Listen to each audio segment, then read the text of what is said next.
Welcome, everybody. It's a Midlife Gaming Podcast special edition. We're going to talk to you about E3 today. How's it going, Steve? It's going well, brother. How about yourself? It's going.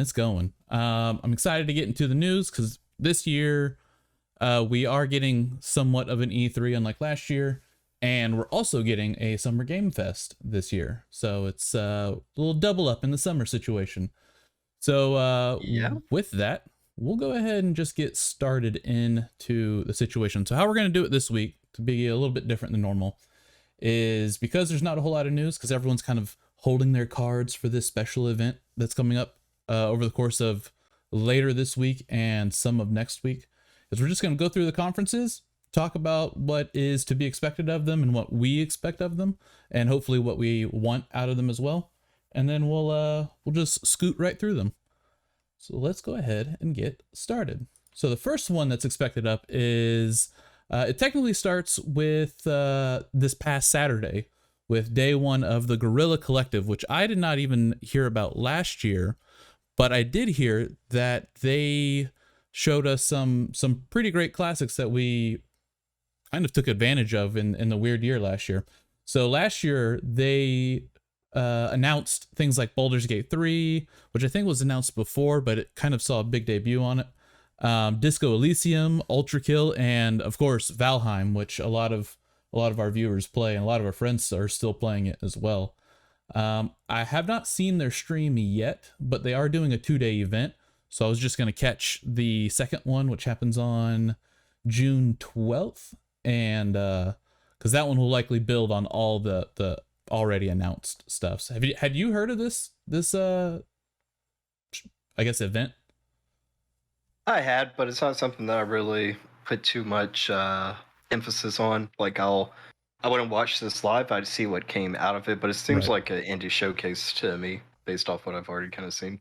Yeah, which is cool. I do like I do kind of like that whole million games being released type thing, but you kind of have to. It's best to see what comes out of it. Like, hey, here's what everyone says the best, because there's going to be a lot of fucking top-down Binding of Isaac type games and stuff like that.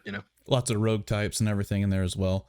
It is a good platform for it, though, because I think indie devs have been given kind of a platform on some of the other big shows.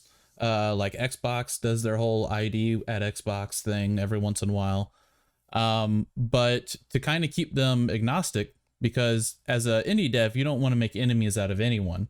So this kind of does give them like their own relatively larger stage to kind of share their updates and their announcements about gaming in an environment that's not like, oh, well, that's only going to be an Xbox game, I guess, or that's only going to be a Nintendo game, I guess, or that's only going to be a PC game. So it kind of leaves them out to do whatever it is they want to do. Kind of keeps it specific, but not too specific. I like that. That's all for that one, because there's no real rumors around it. We'll probably talk more about any announcements that come out of it in the next couple weeks, I would imagine. After that, though, this coming Thursday on June 10th at 2 p.m., Summer Games Fest kicks off. And I always pluralize games, and I don't know why. It's definitely just Summer Game Fest. Led by Jeff Keighley. Is that how it's pronounced, right? Keighley? Yes. All right, cool. Who's the host of that whole group of people that runs that show, and as well as the Video Game Awards as well. Let's see. Let's swap over here. They have a little bit of a hype reel that I'm just going to play in the background while we talk about it.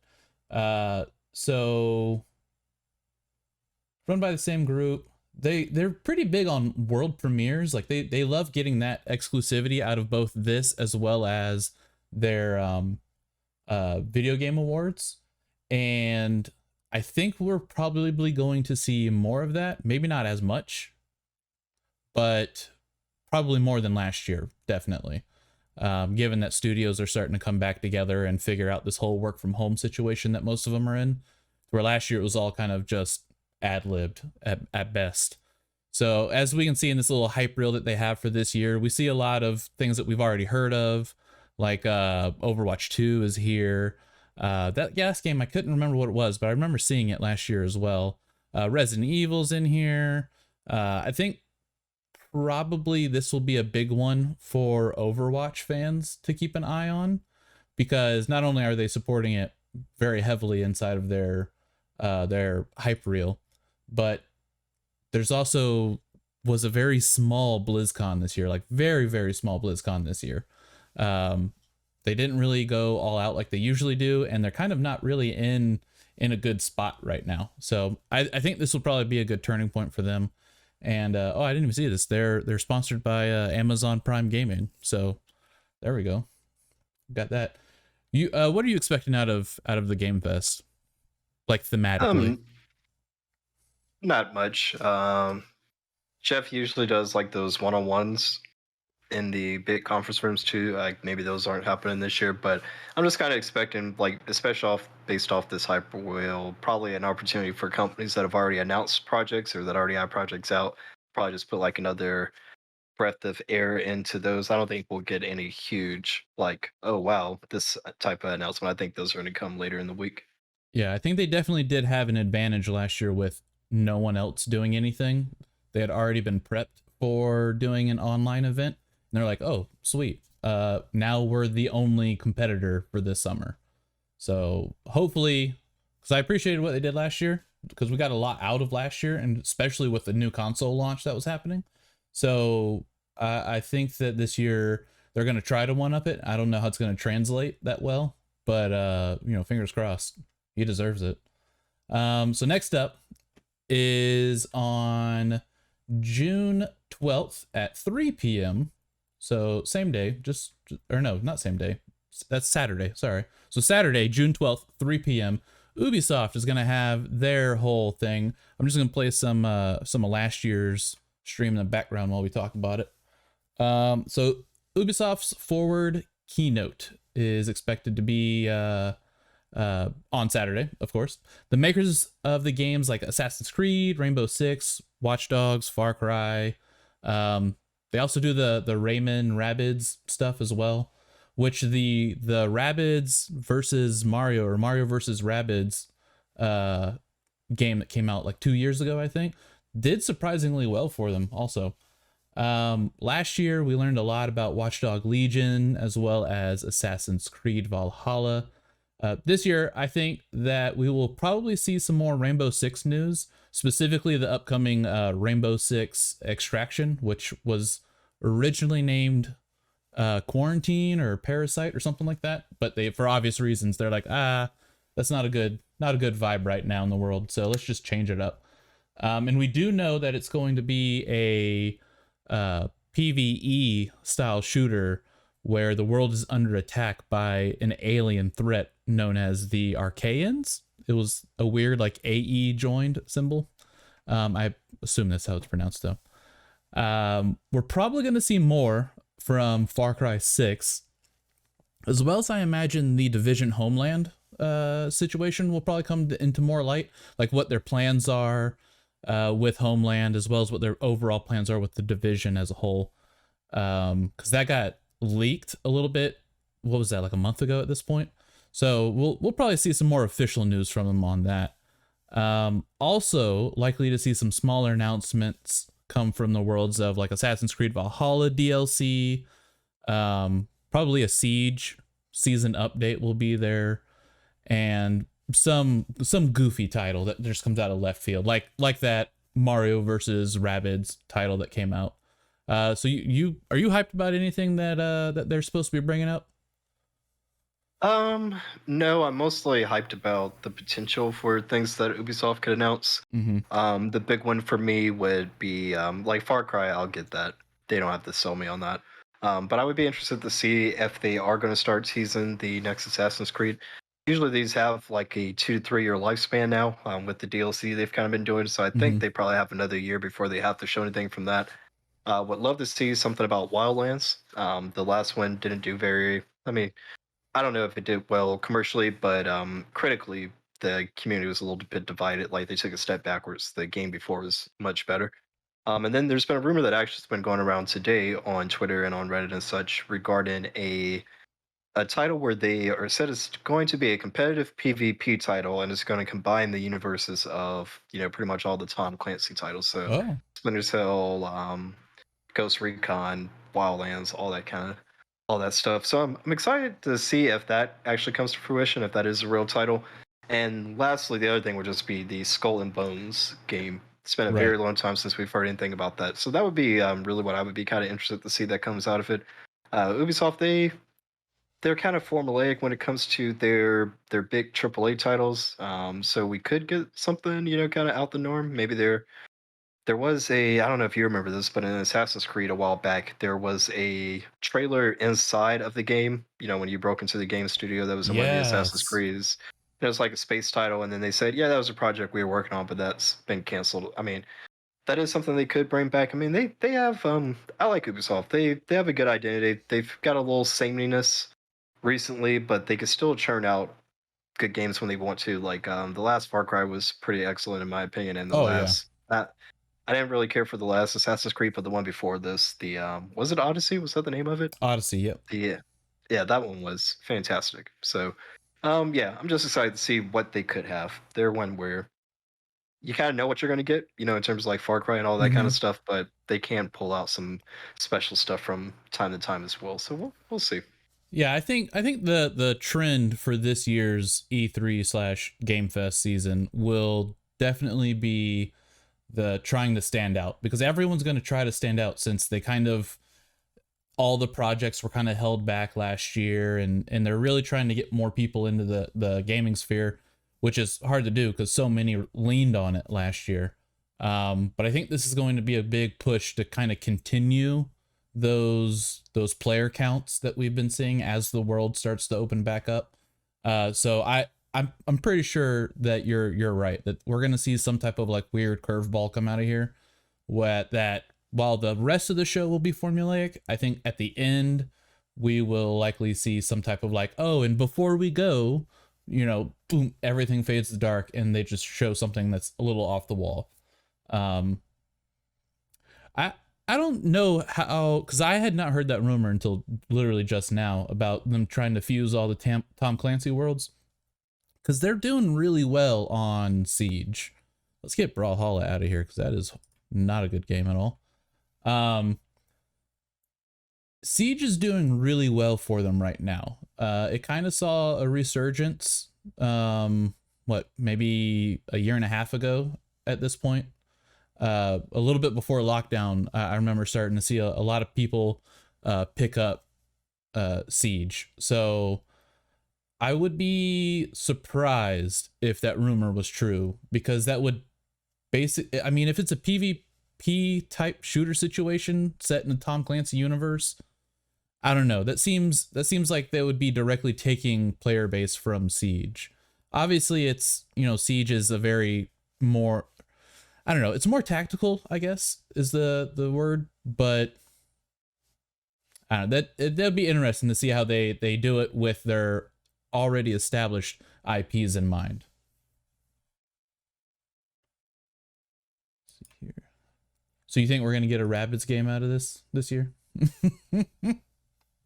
I could not care any less if we get one.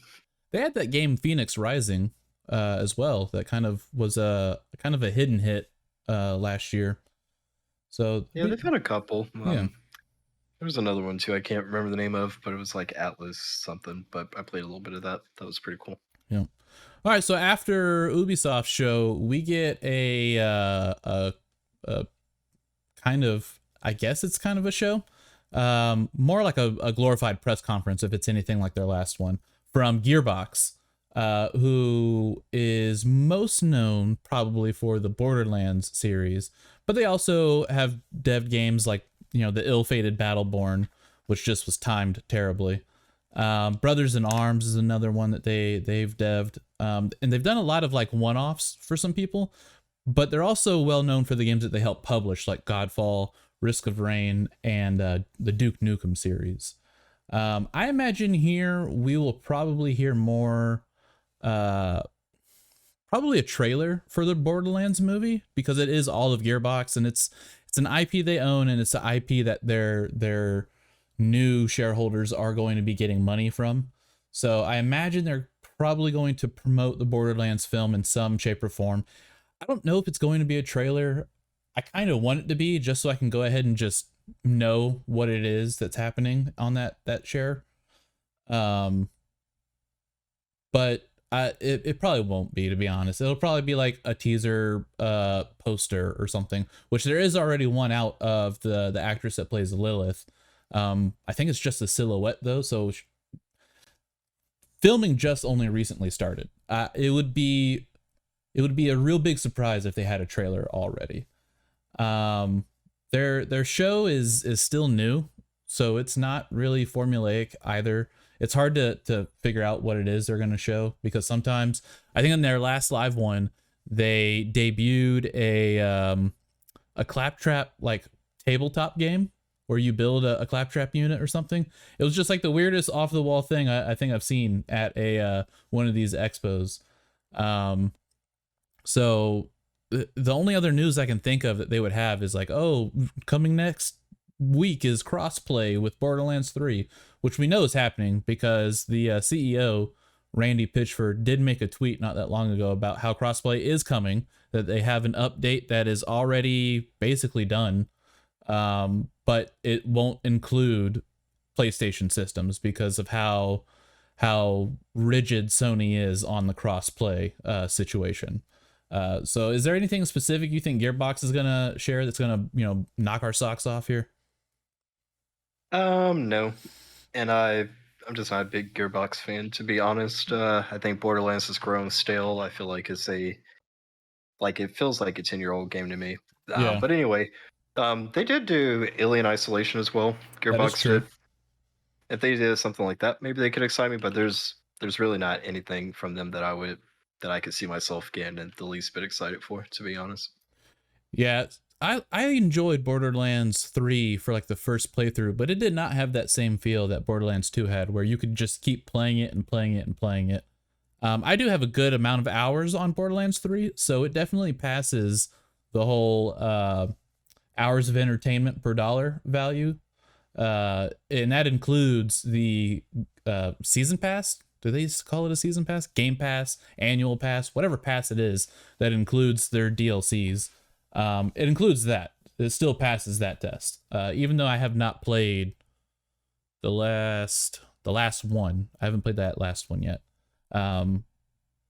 Mainly because it's a game that kind of had a divisive start. They went to Epic Game Stores instead of just being a, everyone on PC can start doing whatever. So that really limited their player base, which limited their initial player count by a good margin, because you could feel it online. Even on Xbox, when my buddy would try to join in on a game, just a random match made game, it would still, take significantly longer than Borderlands 2 would to do the exact same thing. So that normally only yells of a low player count in my book. Let's see. Let's move along though, because we got a lot to go over, because the next one is Xbox and Bethesda's Showcase, which is on Sunday, June 13th at 1 p.m. By the way, all these times are Eastern time. So, translate that time for whatever time zone you're in. So this is going to be a big one, with Game Pass having so much support behind it, and the new acquisition of ZeniMax, which is more well known for Bethesda, and the ongoing improvements for the Xbox Series S and Series X consoles. It's going to be safe to assume that there's going to be a lot of solid announcements here. So we're going to go through, because there's a lot of actual devs that are under both of these umbrellas. So some of the key ones that I think are going to make some type of reveal: 343 Industries will absolutely show off some type of graphical improvement if they know it's good for them for Halo Infinite. Last year we got a very not Halo feeling type of vibe out of the art style, I guess, for Halo Infinite. What was your take on that reveal from last year? It was terrible. Yeah, agreed. The whole internet agreed. And I think it was in the next like 2 days after that, they had already publicly came out. 343 did, and was like, "All right, we're working on improvements. We'll get it together." was either not ready to be shown or they really underestimated what people expected from this generation. One of the two. I hope that it was not ready to be shown. That was just some type of like initial layering for the character models that we were seeing. Because the world, I don't know, the world models seemed pretty okay, but they've since improved the world models as well. Yeah, it still looks bad to me, man. Okay, is not good enough, and we've talked about this problem before, you and me. I Mhm. think the whole issue that Xbox has, and they're getting out of it now, especially with what we're talking about now when you talk about the different development studios they have, but they have clung on to this old legacy of theirs. Like, those characters are important, Master Chief and Gears of War guys and all that kind of shit, but the gameplay and the presentation has to be brought up. Like, first person shooters are not the industry leaders anymore. The Mhm. industry leading titles are action adventure titles. That's why PlayStation is fucking running circles around them when it comes to exclusives, because that's what people want. Like, the FPS combat, people have moved to other places. They don't want that in single player content. Like, I know so many people who buy Call of Duty and never play the single player campaign, which is insane to me, but that's how it is though. Oh yeah. So I think that's what a big problem was with the Xbox identity. Like, they were like, "Oh, people will just be happy that Master Chief is back." No, that's not enough. You gotta do more. Yep. Got to do more or just move on. Two approaches: move on or do better. There's Yeah, no real like, oh, we're gonna just do the same thing in the FPS world, because you will just get left in the dust by the people who are already competitively invested inside of like Call of Duties or Fortnite. It's a shooter that people want to see, but at the end they don't want to see Master Chief's legacy like destroyed because it was in some shitty remake of a, or not remake, but shitty attempt to cash in on his name to help push through a different like first person shooter Destiny MMO type situation. Or not MMO, games as a service, we should call it the proper name, because there's no subscription fee. I remember that being their big selling point. We don't make you pay a subscription, so it's not an MMO. yeah. So after, let's see, nope, we already talked about that. So the Coalition is another one that I don't think that they're going to show up. Coalition being the guys behind Gears currently. Probably won't see anything out of there. I know Double Fine will most likely show up somewhere in this event because of Psychonauts 2's planned release. We kind of got a little bit of a teaser last year, and I'm pretty sure we saw some gameplay around holiday last year as well. So we'll probably see a lot more gameplay out of that. Did you ever play Psychonauts, the first one? I think it came Nope, back out on like GameCube or something. nope. Some Looked or at it, not for PS2. me. Yeah, it was a weird title, but it has a cult following behind it. So I don't know if it comes out on Game Pass, like most of these games probably will. I might at least give it a try just to see how it goes. Um, let's see. Oh, so Mojang is another one of theirs. It would be a weird year if Minecraft didn't make a showing. I feel like every year since they've been bought by Microsoft or Xbox Studios, whichever one they bundled it underneath, there's always been at least some showing. And we did get that HoloLens 2 earlier this year that dropped for God like $4,000 or something. So we might see some type of weird tech demo again, where it's like, augmented reality seems to be the big buzzword too this year.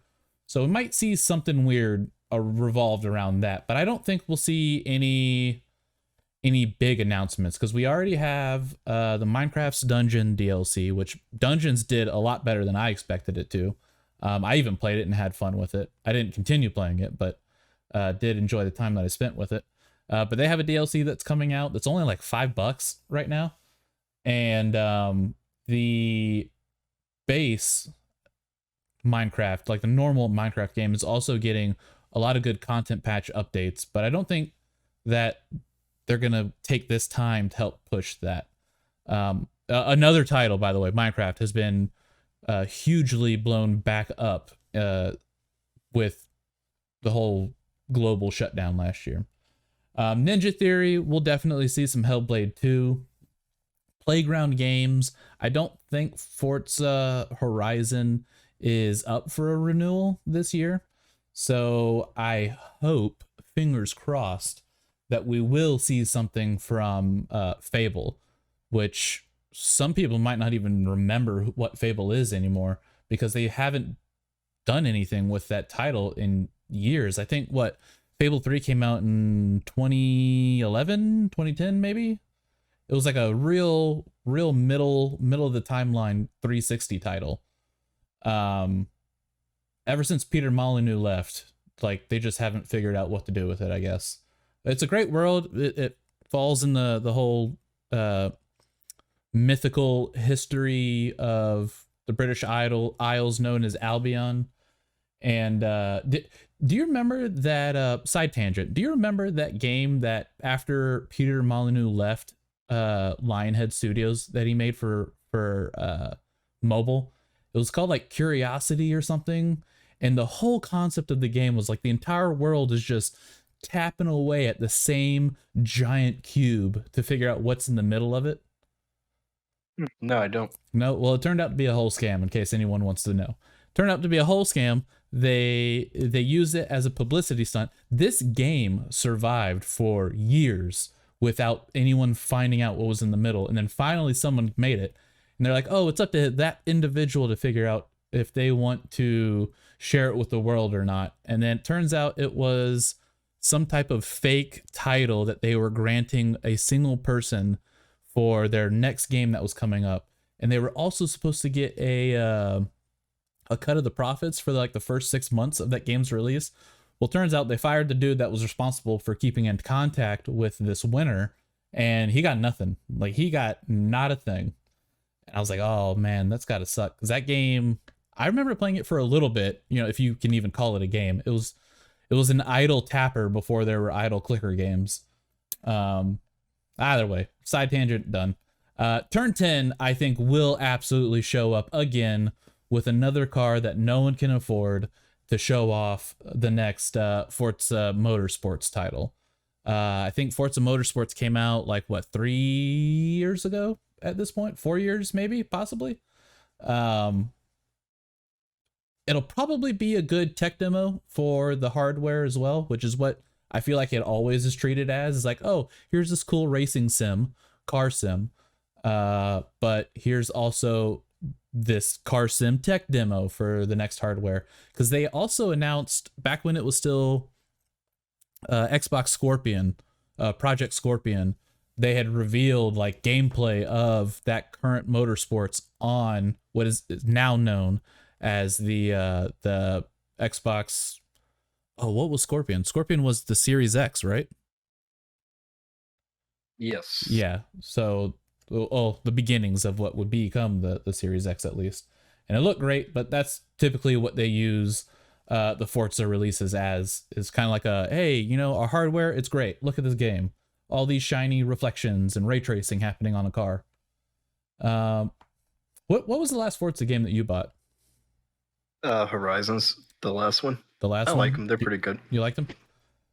Does the controlling, are the controls slightly more racing game centric, or is it the same controls no matter if it's Motorsport or Horizons? I honestly never played the Motorsports, but I would assume that this one is more arcadey. Okay.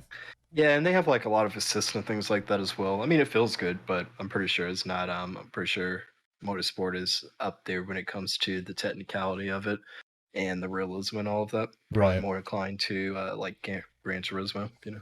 Right. Turismo. Let's see. So that would probably be everything I expect to see from the House Xbox of this event. We might see something from oh, you know what? We might see something from Obsidian, because there's still an RPG that they showed, a first-person RPG from last year called Avowed, that not a whole lot is known about, and it didn't seem like there was any real gameplay available. What looked like gameplay still looked very heavily, you know, just CG video type situation. I wouldn't mind seeing a more up-to-date release of the Outer Worlds, like a full collection of all the DLCs and everything. Hopefully come to Game Pass, even though I think Outer Worlds is part of Game Pass. But I like to see something more Series X optimized for the few people that do have one. I don't think we'll see anything from Obsidian's Grounded. That game kind of flopped hard. It was good. I think Thomas in chat, Tom the Greek in chat and we played it for a good hot minute, and it just felt like every time we would come around a new corner, there would be some type of bug happening. Multiplayer wasn't working out real well for us. It was hard to get it all situated properly. So maybe it'll get a rework. I know it's still actively in development. You can go to Grounded's website and actively view their Gantt chart, like their pipeline of development achievements that they hope to gain. And so it's actively being worked on, but I don't think we'll see anything at E3 this year. Rare is still crushing it with Sea of Thieves, so we might see some type of content announcement there. But outside of that, I think that'll be all for the Xbox Studios specific announcements that they'll have. I imagine Xbox will still have a ton of like, you know, normal partners. Like earlier today, I think it was, they tweeted out like the first 3 seconds of the same video that Battlefield tweeted out. You know, with their whole, oh, systems down, you know, rebooting in 10% or whatever. So we're definitely going to see people that are not under the Xbox umbrella show up to showcase their stuff. It'd be kind of weird if they didn't. Do you expect anything else out of Xbox specifically? Not really. No. Yeah. So I imagine it's probably going to go one of two ways. Either they're going to handle all the Xbox specific shenanigans first and then do Bethesda stuff, or they're going to alternate. You're going to have one guy show up from one of these studios underneath Team Xbox, and they're going to do their thing, and then it's going to come out, and possibly Todd Howard will show up, and he'll start talking about Bethesda stuff, and then they'll rotate him out and kind of alternate between the House Bethesda and House Xbox, because they are still separated for the most part. Like even on this official Xbox website that's in our background right now, underneath Xbox Game Studios, it's just the ones that we already know of. Bethesda and ZeniMax are nowhere in here.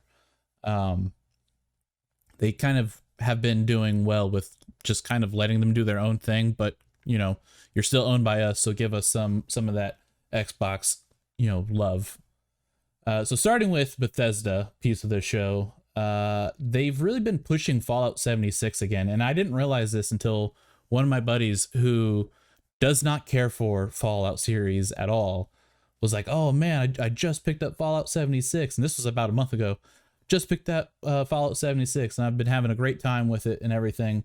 And it would be weird if they didn't try to keep that alive, because it is a Game Pass title, which again, I didn't know until earlier today. Would you give 76 another try? Nope. Did you give it a first try? Yeah, for like 2 minutes. It's just not for me. I don't like Fallout regular, so I definitely don't want to play the MMO version, even worse version of it. Yeah. Yeah. So we'll probably see some type of like hype video for 76. Something to push more new users, kind of re-emphasizing the whole Game Pass thing, because it's not really well known. Xbox made the promise that all of their studios will make Game Pass available titles, but it's not really known the level at which they're going to enforce that same promise down the ZeniMax train. Let me put ZeniMax Studios up here real quick. Yeah, there we go. How well they're going to push that through ZeniMax train to make those titles also available for Game Pass, and a lot of them already are available, so you know it works out for them. Let's see here. I imagine that as the Bethesda specific piece, we're probably going to see something related to, like, it's probably only going to be another teaser for Elder Scrolls 6. We got that last one, what, 2 years ago, where it just kind of zoomed in on some mountains. And I don't think we'll see anything Starfield related. That was another one where I think we did get a video recently, sort of, but it was just kind of like a rehash video that was at the same time that we got Elder Scrolls 6. I don't think we'll see anything Starfield related. What about you? I think it's still too early, honestly. Yeah, And I think with them joining Microsoft even more recently, like they probably are like, okay, we bought ourselves even more time to kind of just make sure we get it right versus trying to rush something out the market. right. Yeah, and honestly, I can't get enthusiastic about anything Bethesda. So Well, for those I who can't. are enthusiastic about, like, at least the Elder Scrolls series, like our buddy Badfish is, I would be weary of any sudden cuts to something that looks like Elder Scrolls, because they did just put out a new expansion called Blackwood for the Elder Scrolls Online, and it will likely be, we're more likely to see that being pushed than I think we are in Elder Scrolls 6 being pushed, at least from a cinematic trailer point of view. So we'll probably see, I don't know if we'll see anything from id Software. Doom's last DLC didn't do too well. Did you play the last Doom? Nope. No, again, no Doom. What is happening over here? It was so good. The game itself was so good. The first DLC was good. I played that. I have not played the second one because it immediately got slapped with, like, oh, there's only 2 hours of gameplay, and that didn't fly with me for how much they were asking. So I might pick it up on sale at some point just to know for myself. But even beyond that, only having 2 hours of gameplay, a lot of people said that the storyline did not finish in a way that made sense or a way that seemed appropriate, given what all had happened in the first DLC, which I feel was a pretty solid DLC. So probably won't see anything from Machine Games either. I think they're, let's see. Yeah, Machine Games and Arcane Studios. I don't think we'll see anything from there. Arcane being the guys behind Dishonored series and Prey, and Machine Games being behind the Wolfenstein games. I don't think we'll see anything behind there. But I will be a little bit surprised if Tango doesn't come out with something else for the Evil Within series. That is kind of like their, I wouldn't really call the Evil Within 2 a horror game. It's definitely more suspense than it is horror. But with the success of both Resident Evil 7 and Resident Evil 8, I think it'd be weird for them not to come out with another answer to it. Because we don't really see too many. Who's responsible for the Silent Hill series? Do you remember? It's Konami. It's Konami, yeah. So, and we haven't seen anything from there other than Silent Hill monsters are in what is that one? That one monster game, Steve. Damn, I just knew. I literally just watched someone play it the other day. I don't know, whatever game. So their IPs are still out there and alive. But it seems like in the zombie genre, Resident Evil is the only last remaining successor, and they might remain the only one because they kind of did pivot in this last series. I don't want to spoil anything. But they did kind of do a significant storyline pivot, I would say. Thomas probably knows as well, if he's continued playing it since last time we talked about it. So that was a long list of devs. Any big surprises you think we'll see from either of those two? Nah. No, because what about any big surprises from partners that will be using their stage? Like Dice, or not Dice, like Battlefield will be. Nah. Honestly, I think that, like, it's nice that we have this E3 kind of consolidated news cycle with the people all in the same time period, but I still think that the companies have realized the value of spreading out their news and not having to be caught up in the middle of 50 other announcements. So I think that people they'll do a little sprinkle in here just to kind of keep the steam rolling, and of course we'll get some first announcements, but I think most people are going to try to do their own little spin-off events if they want to announce something kind of big or crazy about their IPs or whatever they got going on. See, I think this would be the perfect time to do big announcements in this large news cycle, because yeah, it is kind of like a storm that you don't want to get lost in. Excuse me, but a lot of these players think very highly of themselves. So I believe that they're going to use this as a big upfront way of, at the very least, announcing new titles to cause speculation, so that later when they go back to the lab and figure out, hey, okay, we said we were going to do this, but now it's time, and we're talking like months later, like anything that's coming out for the holiday season that gets announced, in the next 2 weeks, we'll probably hear more of within the next 2 weeks. But anything beyond that, we probably won't hear about until September, November. So I think it's going to be like a trickle feed, like, ooh, here's this little morsel of an announcement. Come back and check with us later when we show you more details, type of thing. Like, they're going to breadcrumb it, I think. That seems to be the formula that works the most in this type of E3 situation. So, that's probably, I would assume that that's what's probably going to happen the most, is we're going to get a lot of like hit and run type announcements, and then later get the full details, so that we're not all competing against each other in this industry, in this space, to get our news out louder than everybody else. So with that, we'll move right along. I'm just going to have this playing up here for Square Enix, for Square Enix. So on Sunday the 13th, at 3:15 p.m. Eastern, Square Enix will be having their whole shindig. It's always a safe bet that you'll have no clue what's happening at their show.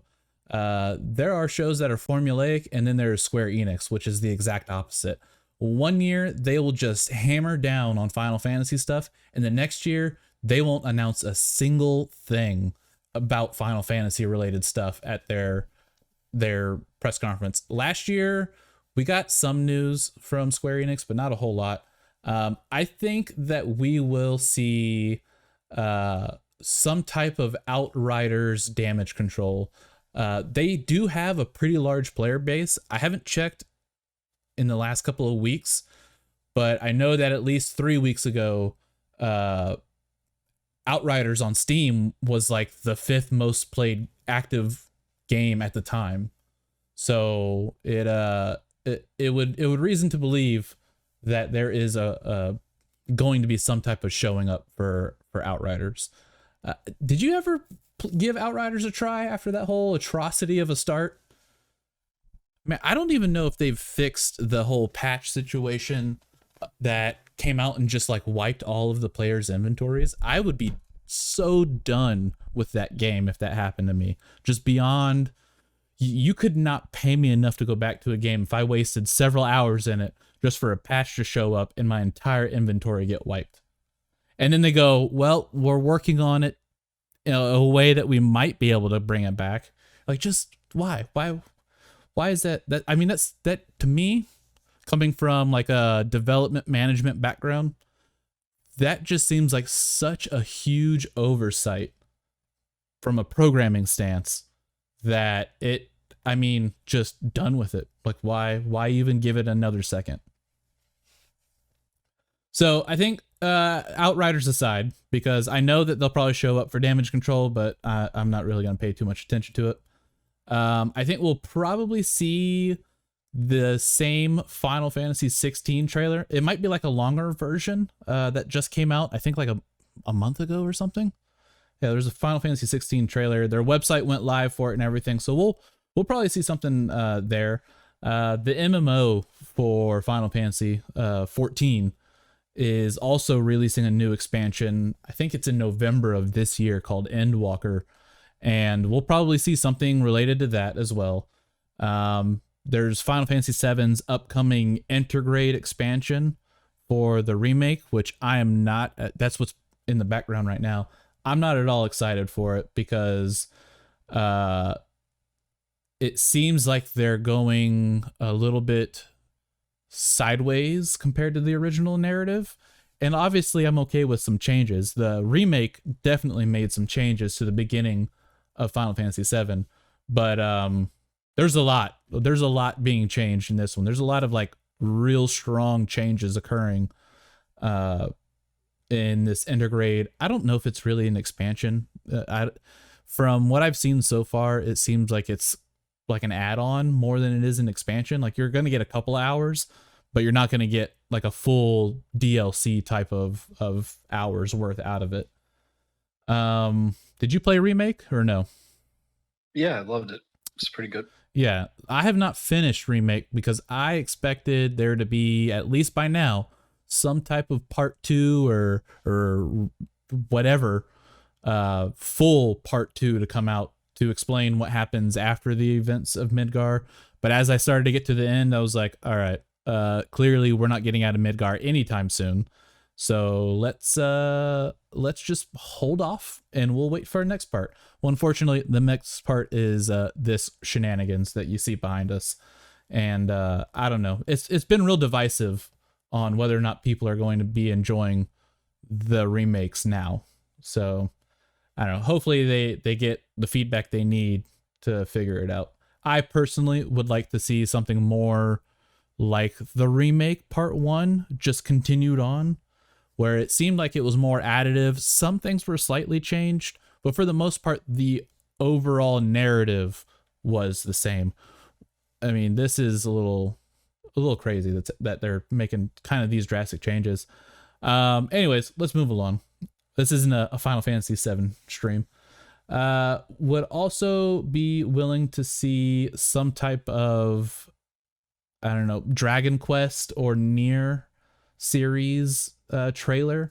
I know that the Nier, not Automata, but whatever the recent one is that just came out, we'll probably see something related to that. And I know that there is a new Dragon Quest that was just announced a couple days ago, so we'll probably see more of that.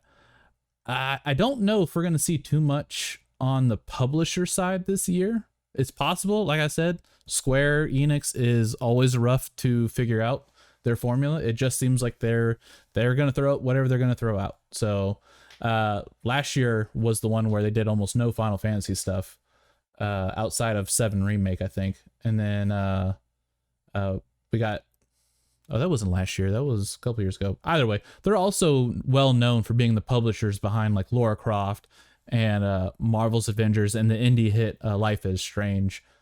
Do you expect any curveballs this year from them? Are curveballs going to even be a thing this year for these people? Not just Square, but everybody.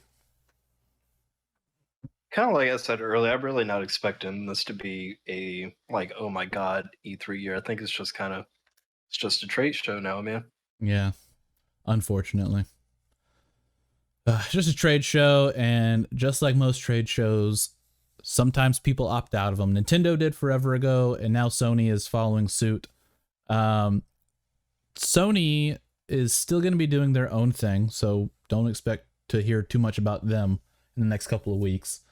We had their Days of Play where they went over Horizon. What was the title? West something. I've not played the first. Forbidden West, something like that. I can't remember. Yeah, I haven't played that entire game yet, but I need to because now it's on PC. But I don't think the last DLC is on PC yet, right? I think it's just it might be. But I feel think like it's a complete edition or something like that. Oh, that might be it. That might be it. Well, it's not complete anymore if the new DLC is not going to be a part of it. Nintendo, for Switch specific titles, Nintendo's going to be holding their own thing on June 15th, which is after next week's recording. So we'll go over that as much as Steve doesn't want to at that time. Not today. EA is not expected to have a big show at all. So they'll probably share some of the spotlight with the others. So if they don't have a show of their own, chances are they'll be leaking some of their stuff through other methods like Xbox's display or whatever. I'm sure there's going to be some type of timetable allowed for their partner devs on the Xbox stage. Anything else that you think? That's about all I had for this E3. Anything else that you think is going to be big? There's a couple other things happening, but they're really kind of small, like the PC gaming showcase. Most of those things are already announced beforehand, so I don't expect to learn anything new from it. It's just kind of like, oh yay, something that I already knew about, but in a 4K format. Yeah, I got nothing, brother. Yeah. Nothing at all. Yep. So I'm excited for this coming E3. I really hope it's not going to be as boring as Steve thinks it's going to be. I hope that it's going to be great. It's going to be a great comeback for not having one last year. If not, then we could probably look back to this year's E3 and go, this is the reason why E3 no longer exists. Because Steve's yawning at it. All right, so that's all for the news. This week, we're not going to do a radar because we kind of ran long on the news. And same thing for the listener Q&A. We will be picking that back up next week, so definitely keep your eyes peeled for that. But I think right now, Steve, if you're ready, we're going to go over to Video Game 20 Questions. I am ready. You gotta forgive me, I'm losing my voice, but all right. This game is in a series of futuristic titles associated with the PlayStation video game console. Released in the early 90s by I just want to make sure I'm correct on this. Not that I think that the studio matters at all, but this was developed by where the hell? Man, I gotta go down a rabbit hole to figure out where this company is from. That's not a good sign. That's why I say I really don't think this studio is going to help you at all. See, futuristic PlayStation centric. Yeah, it was an American developer, but I don't think that's really going to help you. So yes, a futuristic title. Early a 90s. Series of games commonly associated with the PlayStation game console. This specific title was released in, I shouldn't even say early 90s, but it was released in the 90s. So futuristic, does that mean, and this will be one of my questions, does that include like the sci-fi genre? Yeah, the futuristic thing, I kind of want to give you the genre. I will give you the genre. It's a racing title, just to help you out there a bit, because futuristic, that'd take you down, I would think, probably a first-person shooter rabbit hole. So I'll give you that. It is a racing title. Just writing notes down. So futuristic PlayStation racing game, 90s. See, you picked my one weakness because I barely play racing games at all. Like Gran Turismo is it, and that's not futuristic at all. Yeah, this is one of those ones where kind of like we were talking about before. I think I did this with another title as well. Just one of those ones that is kind of like the DNA of the PlayStation. Like, you know about this game. You did. There's not a way to have had a PlayStation and not know about this game. Damn. Okay. I might just have to do guesses because I don't know how to narrow it down beyond that. Futuristic racing title, PlayStation era. You said it's a series of games. So, Yep. So my next question is: does this game exist on the PS2 as well? Like, does one of them exist on the PS2? Checking my sources. No. No. This Okay. title never made it to the PS2. May have been on like a digital download or something like that, Right. but no official sequel or anything on the PS2.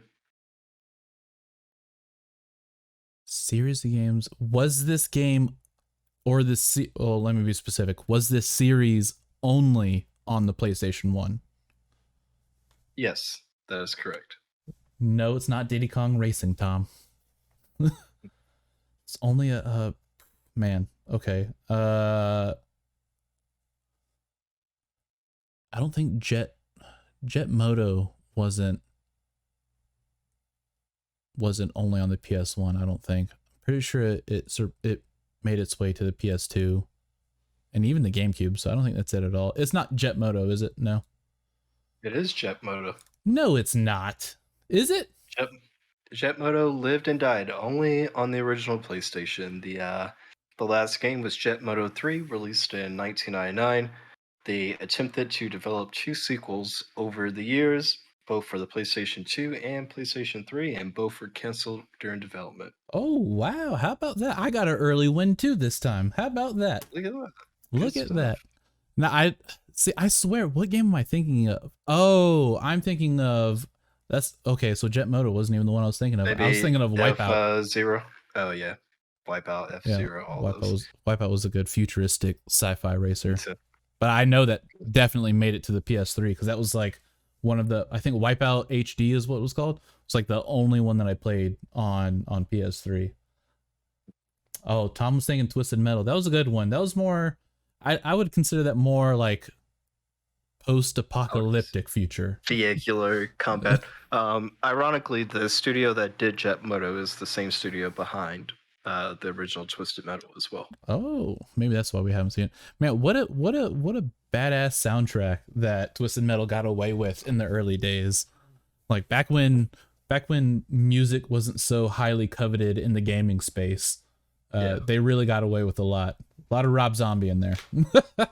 Oh my god. I'm sorry, guys. It's been a long ass day. Well, why don't you tell us about what you've been playing then? Nothing but Elite. Nothing but Elite.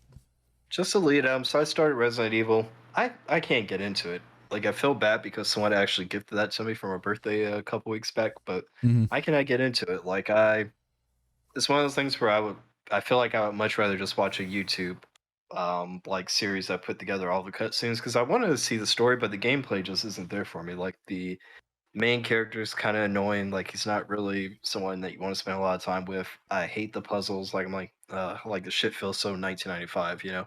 Like the running back and forth to find something that's so obvious. Like, okay, I know what needs to go here. It's just going back to find out where the fuck it actually is, you know? Yeah. But so I kind of gave up on that. I do want to beat that eventually.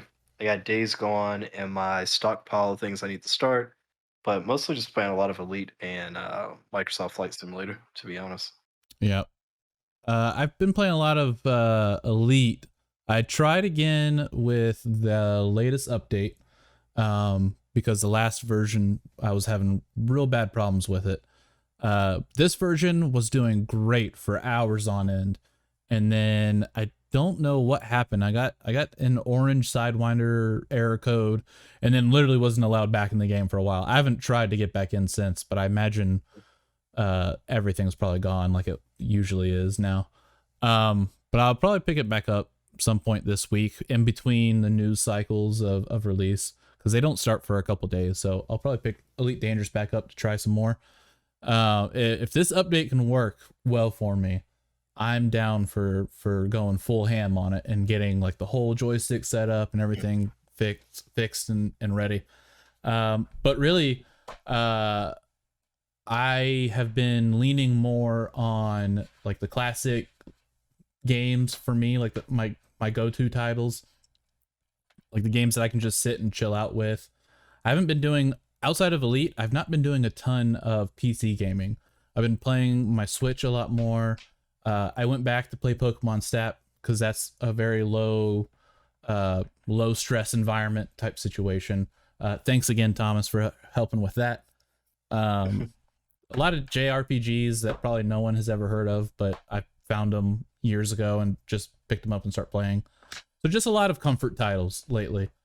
A lot of just, being able to chillax, unwind, not getting yelled at by a bunch of people like, oh, get on C. Nothing shootery, nothing high intense lately. But I'll probably get back into that soon because my Destiny Season Pass is there. I paid for it and it's not getting used right now, and I don't like that. Yeah. But that is all for today's special episode, everybody. Steve, do you have anything you would like to plug before we say farewell to these fine individuals? Nothing at all, man. Just take care of the ones you love and yourselves. Absolutely. Love all of y'all. You have a good night. Stay safe. I look forward to seeing you next week. Adios.